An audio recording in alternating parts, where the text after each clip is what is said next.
got one more person that would like to talk to you about bringing it to Miami in 2025. From the free state of Florida, our governor.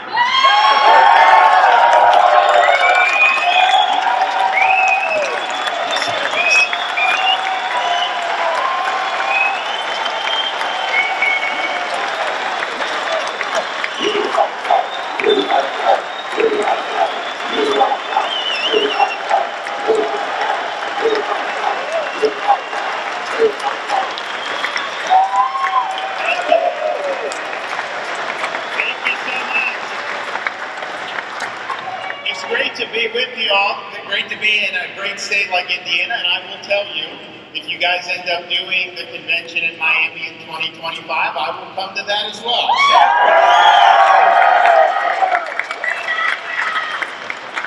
Now I know there's a lot of Floridians here, so I just want to say for Floridians who are involved in law enforcement or were, thank you for your service. And I also know that there's a lot of people here who probably will be Floridians someday, and probably someday soon.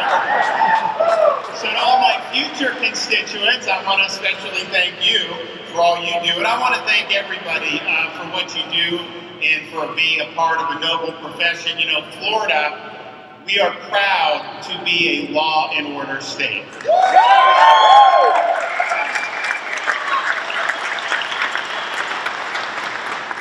And the rubber meets the road on that. If you go back and look at last summer, we saw rioting in the streets. We saw attacks on law enforcement. In Florida, from day one, we never indulged it. We never supported any attempts to scapegoat police. And we made sure that defunding law enforcement was simply unacceptable in the state of Florida. And then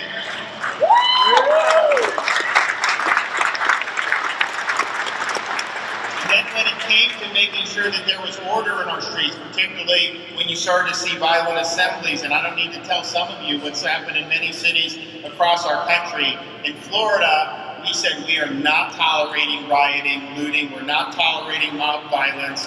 I called up the National Guard to help our local law enforcement. We work with local leaders. We said it's not happening in Florida, and you know what?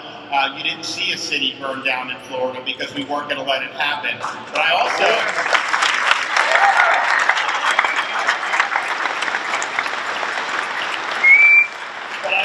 took to heart what we were seeing in so many parts of the country. And so yes, it's fine that we responded. It's fine I can say that we're supportive of law enforcement, but we need to back that up with additional law. And so several months ago, I was able to sign the strongest pro-law enforcement anti-rioting law in the country. And we were very proud.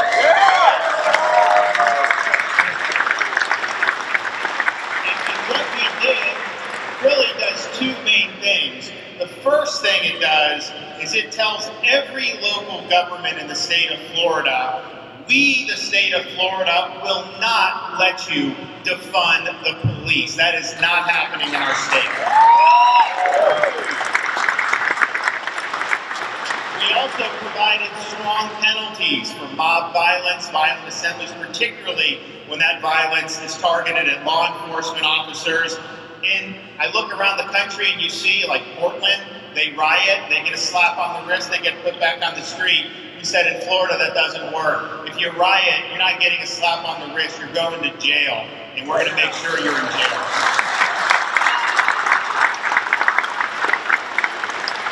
And that's a much different approach than what you've seen in other parts of the country over the last year.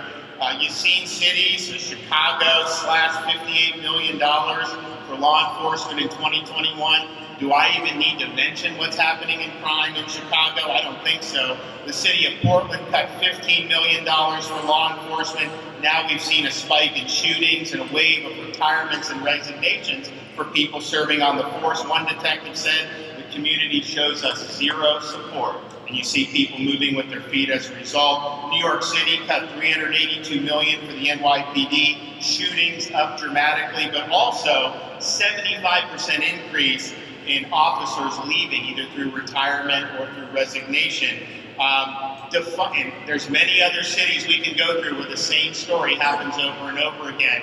When you defund police, when you attack law enforcement, It's the safety of the community that suffers. It's the most vulnerable people in our society that suffers. And here we are 1 year later from when all this stuff came to a head. And I think we can say defunding police has been one of the most counterproductive and insane policies that's ever been pursued in our country. So bad that almost every city that you mentioned, that I mentioned, they're now scrambling to try to put money back into the law enforcement budget, because even they realize how disastrous those policies were. But you know, the money's important.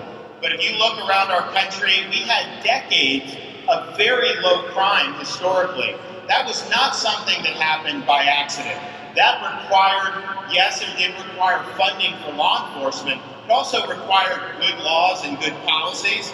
It also required a lot of hard work on the ground every day, and it required a lot of community support for what the men and women of law enforcement are doing. I mean, you see a movement throughout the country for many years now to say, you know what, we let some of these criminals out, that it's the system's fault, all this other stuff.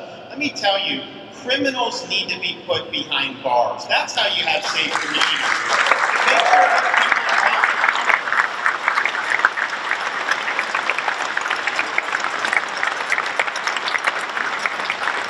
people releasing habitual offenders puts our communities at risk and makes our job of men and women in law enforcement all that much more difficult. It's a dangerous delusion, and it will not be something that we indulge in the state of Florida in any way. You also look to see what are the success stories of the past generation. You look at a place like New York City where they took all the low-level crimes very seriously. And I think that there's a message to that. You know, we have some prosecutors in our country who are getting elected saying they're just not going to enforce certain crimes that they don't like. Well, guess what? The more you allow lawlessness at any level, it builds.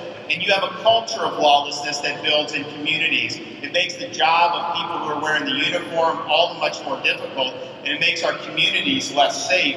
You need to be building a culture of lawfulness, building a culture of the rule of law. And that requires people to be wearing the uniform, to be on the streets, to be able to be dealing with a lot of things that sometimes maybe you don't want to have to do, but to just turn a blind eye and say, yeah, go shoplift, we're not going to prosecute you, go this, go that. First of all, that's bad in and of itself. But if you think that's the way to stop having more serious crimes, I'm telling you, that's a gateway to more serious crimes.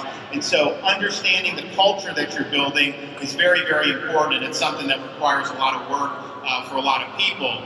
I also say that the support that you get, it's not just money. I mean, obviously, we fund law enforcement. I have some proposals that I'll be talking about today for the first time that many of you will probably be interested in. But it's not just money.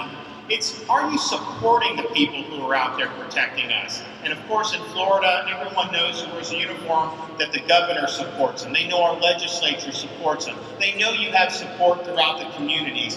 And it's funny, well, it's sad, the people who are like the least supportive, they're the first ones that demand law enforcement bail them out if there's anything wrong. You know, so we need to make sure that it's not just financial, it's also moral support, it's also support from the community. And I think that that's something that shouldn't go unremarked upon. And so when we do the stuff we do in Florida, you know, we really want to make sure that people in the community appreciate what's going on. And I think that they do because they understand the difficult jobs.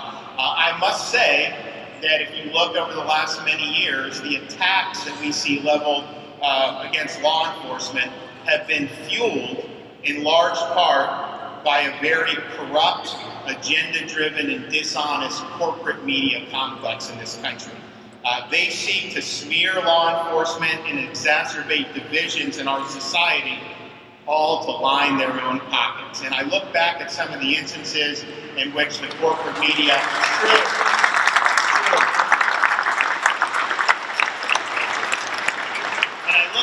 some of these instances that the corporate media gets involved in. You know, if something happens, like in Florida, local news covers whatever, but it's when these national outlets come in, it's all agenda-driven.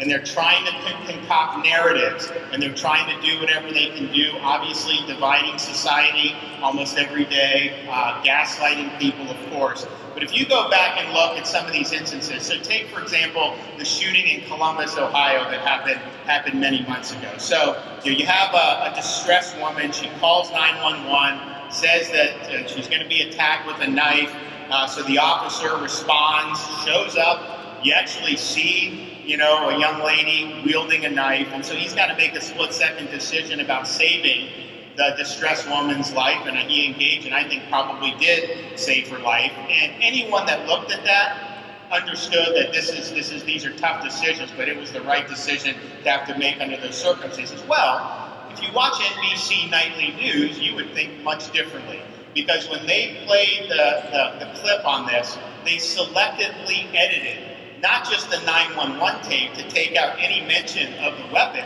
they also selectively edited the body camera footage to try to make it seem like the person didn't have a weapon.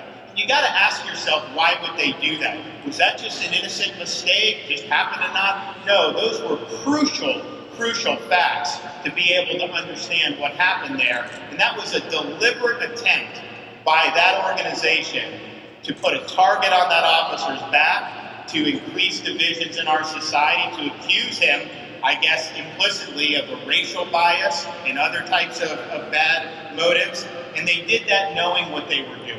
And so you have this corporate media complex, they don't care about the truth. And we just have to let everyone we know be very clear on that. I think most people have woken up to it. I think people understand when you get this stuff. What are they trying to sell you? What's their agenda? What are they not telling me? What facts are they omitting? What facts are they suppressing? What facts are they misrepresenting?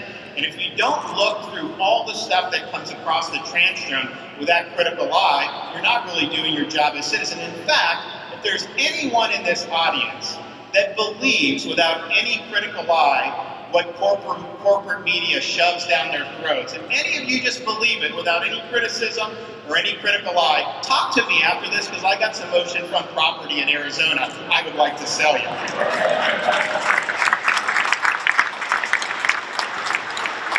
So the question is what do you do? Well, one, I think we actually are winning. I think we're in a much better place than we were last year. I think people realize some of the policies that were advocated are really insane and are not going to keep people safe. I think that there is hopefully a growing appreciation of everything everyone's done, particularly over the last difficult year and a half.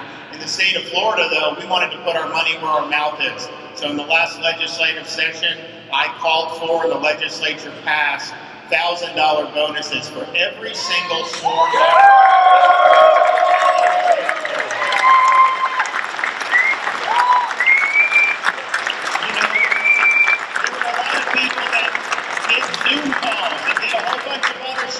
stayed home, did all these things.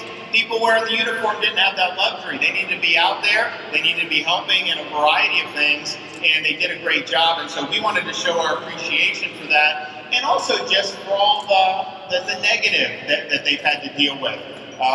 Some of these narratives we're talking about, the politicization, the attempt to divide, and the attempt to marginalize the people that wear the uniform. And we wanted to say thank you. Obviously the money's helpful, but you know what? People have written into my office, and almost all of them say, you know what, we really appreciate the money, I'm going to use it for something, but we really just appreciate the thought. The thought that you're there in the governor's office thinking about us and standing up for us and recognizing us really means more than you know. So we're happy to have done that, and we're happy to be pushing back on some of the folks that have treated law enforcement so poorly. But we also look in Florida, and I think we've got a great opportunity. I mean, some of you probably know there's a little bit of interest in people moving to Florida from different states right now. It's always been true to a certain extent, but I think lately it's been true more than ever. And I think about, okay, people talk about let's recruit this business or that or all this other stuff. And I'm like, you know what? If we're going to be recruiting people, I want to be recruiting people. It's not about dollars and cents. I want to be able to recruit people who are going to be good members of the community, who are going to make our community stronger, who are going to help in a variety of ways.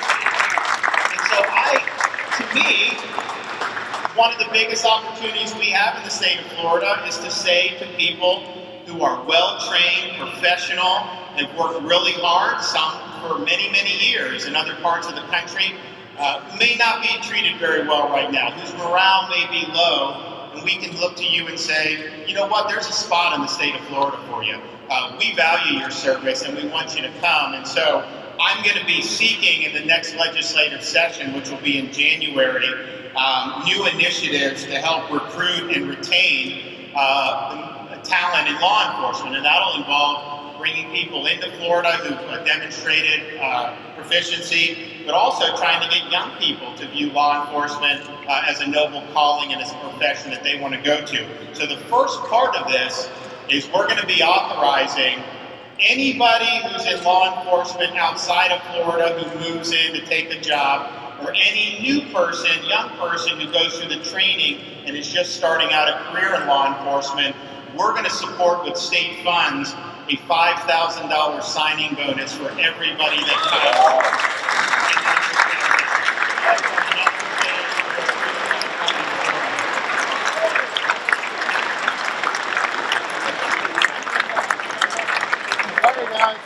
We're also going to take care at state expense any costs associated with certification exams and training programs that would be necessary for relocating officers to have to complete. And we're also going to set aside $5 million for law enforcement academy scholarship programs. You know, we give scholarships in Florida. We have bright futures where people go to college, which is great. But we also want to say, you know what, if you're going into one of these academies, I don't know, you may not be somebody that has the means. We want to be able to provide scholarship opportunities for that as well. So we're going to do that. And I think the message that we're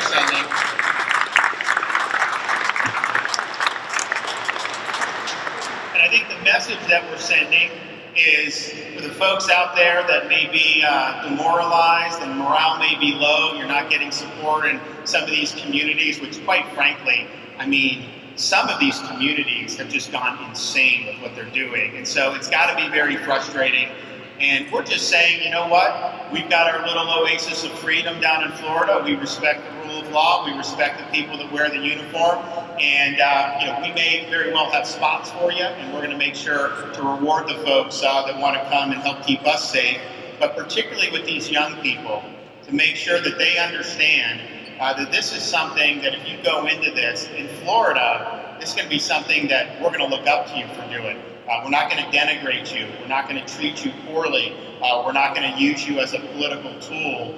You will be honored the minute you put that uniform on. And I think that that's an important message for, because you've got a lot of people that are very experienced, and God bless you, you've done great. But we also got to think about going forward. This has got to be something that people are going to want to go into. So we're going to be doing some other initiatives as well for our state law enforcement, but I think these are going to be really significant. And you already have people coming down, but I think this is going to make sure that we're going to have even more. So final thing I will just say is, you know, freedom is not free. Having a successful society is not always easy. I think you only have to look